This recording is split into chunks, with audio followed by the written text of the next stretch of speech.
Olá, eu sou Hilton Santos e sejam todos muito bem-vindos aqui no nosso canal, que tem por objetivo contar histórias bíblicas em uma linguagem acessível a todos. Pois bem, e a nossa história de agora se encontra lá em 1 Samuel, no capítulo 19.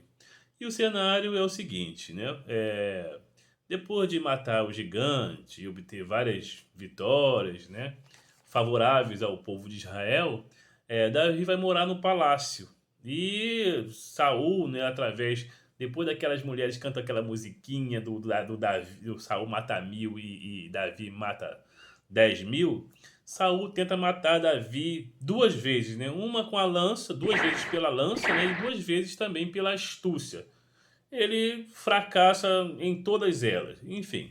Então agora ele decide então fazer uma emboscada contra Davi, né? Ele traça um plano para poder matar aquele famigerado, né? Que agora era genro dele, inclusive, né? Ele tentou de todas as formas matar o famigerado Davi, mas não conseguiu, né? Agora ele tem que dar um jeito de se livrar do genro, né? Agora seu genro, Davi. Mas Jonatas, né, vai falar com Davi, né? Jonatas, que era o príncipe Jonatas, né, filho do rei, que era amigo de Davi, vai lá ter uma conversa com Davi, diz: "Olha só, meu pai está querendo te matar. Agora ele vai fazer emboscadas para você, ele está tramando plano, traçando planos para poder te dar um fim, né? Enfim, para poder cancelar o seu CPF, né?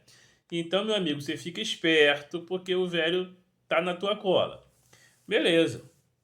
E aí, mas eu vou fazer o seguinte, eu vou falar com meu pai, né, para ver se tento tirar ele de ideia. E Jonatas então vai conversar com Saul, né, pede lá uma audiência e fala: meu pai, olha só, o senhor quer matar Davi? Ok, entendo que você o tem como por inimigo. Mas o cara matou Golias, né? Ficou lá, a gente ficava lá há 40 dias, a gente estava lá naquele embate do vai e não vai, o cara foi lá e resolveu o nosso problema. Ele fez incursões em Israel, batalhou contra os filisteus, ganhou todas as batalhas, né? Deixou o povo em paz, trouxe benefícios para ti mesmo como rei e para todo o povo de Israel. Ele casou com sua filha, trouxe lá o dote que você queria, lá o dobro, inclusive, né? Você pediu 100 prepúcios. Ele foi lá, matou 200, trouxe 200 prepúcios lá. Merecidamente casou com a minha irmã. Enfim, ele fez tanto por nós. E por que cargas d'água o Senhor quer matá-lo? Né? Que sentido tem isso e tal? Então, Jonatas foi conversando com Saul e ele falou: "Ah, tudo bem, eu vou me reconciliar. Realmente você tem razão, meu filho. Eu acho que é melhor deixar o cara vivo. Não sei onde eu estava com a cabeça, essas coisas, né? Que todo mundo fala. Mas na verdade, a gente sabe que a inveja que Saul, né, tinha por Davi era enorme, né? E a inveja, na verdade, a inveja não tem muito sentido, né? Saul era o rei de Israel, o rei. Ele tinha muita grana, era poderoso, era a maior autoridade do reino. E ele estava com inveja de um jovem só porque ele era mais popular. Simples assim, né? Simplesmente porque o jovem era um jovem popular, as meninas gostavam dele, o povo gostava dele, todo mundo gostava dele, mas ele era o rei de Israel. E realmente a inveja, né, em alguns casos, na maioria dos casos, não tem muito sentido. Enfim, fato é que Saul tinha uma inveja literalmente mortal de Davi. Bom, então Jonas apaziguou o rei, né, por enquanto, aquela toda e tal, só que aí ficou tudo certo. Davi continuou assistindo na presença do rei, tocando a sua lira, a sua harpazinha para acalmar o rei nos dias mais, né, que o espírito estava meio perturbado, aquela coisa toda aí, mas teve uma outra guerra contra os filisteus, uma outra batalha. Como sempre, os filisteus não largavam do pé, né? Os caras eram insistentes mesmo. Olha, uma coisa, se eles tinham alguma coisa de virtude, é que eles eram perseverantes. O bicho era guerreiro mesmo. Parecia brasileiro. Não desistiam nunca. E teve outra batalha contra os filisteus. E dessa vez Davi foi lá como general, como capitão, né? Liderou o exército e arrebentou os caras, assim, sabe? Teve grande mortandade, uma grande vitória de Davi, E de novo, como para variar, Davi foi muito festejado e a inveja do rei, seu algoz, aflorou outra vez, né? E depois da vitória, como era de lei, como era de costume, Davi estava lá, né? Tocando lá a sua harpa e o rei, para variar, também estava lá com a sua lançazinha na mão, né? Sempre com aquela lança na mão. E pela terceira vez, ele tenta cravar o Davi na parede com a sua bendita lança. E Davi, pela terceira vez, ó, se esquiva de novo. O cara era bom mesmo, né? O cara era bom de esquiva, ele, ó, né? Também tá, provavelmente já ficava meio ressabiado, né? Já tava macaco velho, né? Já sabia, então o seguro morreu de velho, já ficava tocando assim, ó, fritando peixe de olho no gato, ó. Mas se o cara, qualquer movimento brusco, eu vou. E assim aconteceu. Mais uma vez, né? Vup. E aí dessa vez Saul não quis desistir, quis completar o serviço, né? E o cara escapou e foi pro quarto dele, pra casa dele, onde ele morava com a sua esposa Mical, que era filha de Saul. Morava então no palácio. E aí o Saul falou assim: olha só, vai lá, vigia ele, fica vigiando ele a noite inteira, que de manhã eu vou matar esse cara. De manhã, da manhã ele não escapa. Esse cara, já tô com ele por aqui, já chega. E amanhã é o dia dele. E aí Mical fica sabendo, né? A sua esposa fica sabendo, a esposa de Davi fica sabendo e fala: "Ó, meu pai quer te matar, aquela coisa toda e tal. Vamos fazer o seguinte: eu vou te descer aqui, escapa pela janela que os caras estão vigiando a porta, mas ninguém está vigiando a janela. Vai pela janela e tal, e você vai. Então Davi foi, desceu por uma cordinha da janela, e aí Mical foi lá e fez aquele velho truque, né, do lençol com enchimento, né? Botou algumas coisas ali, uns ídolos do lá, umas estátuas, botou, né, um pelo de cabra, né, como se fosse a cabeça de Davi. Provavelmente desse é uma cabra de pelo vermelho, né, já que Davi era ruivo, né? Provavelmente uma capa aí, uma cabra de pelo vermelho, ou pintado de vermelho, de aquela cor rubra, né, do cabelo de Davi, botou lá bonitinho e tal. De manhã cedo, os soldados bateram lá e falou assim: olha, eu quero falar, o rei mandou trazer Davi. Aí ela levou ele pro quarto e falou: olha, ele tá doente.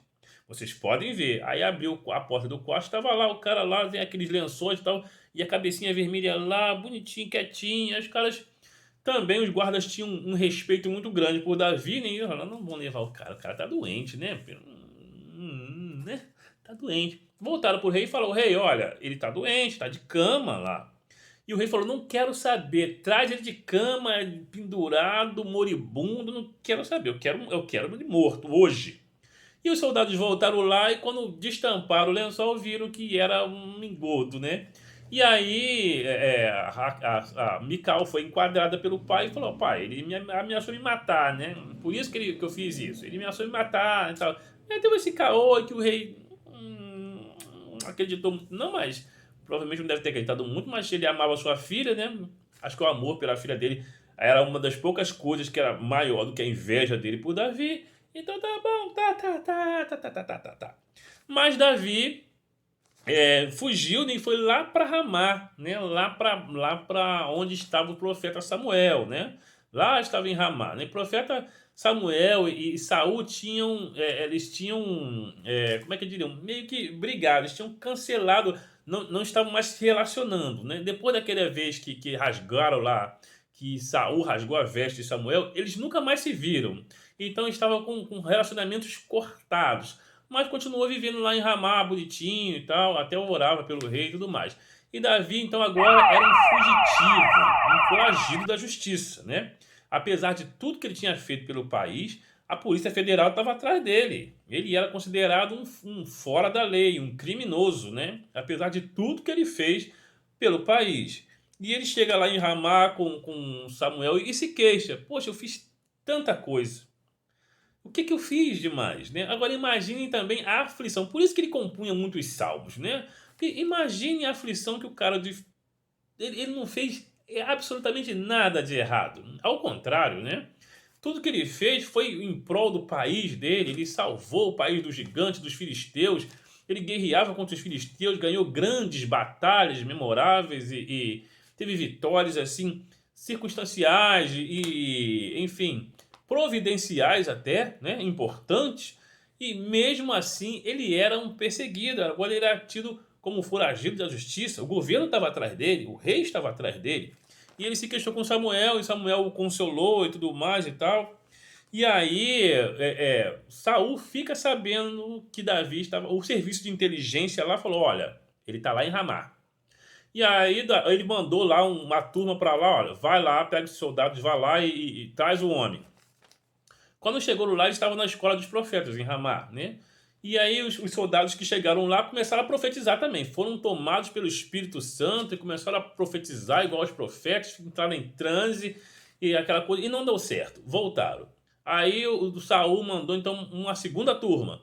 E aconteceu exatamente a mesma coisa. E a terceira turma também. Os profetas chegavam lá, eram tomados pelo Espírito Santo e entravam em transe, começavam a profetizar e dançar e rodopiar e entrar naquele estado todo e não aconteciam nada, eles voltavam sem saber o que aconteceu.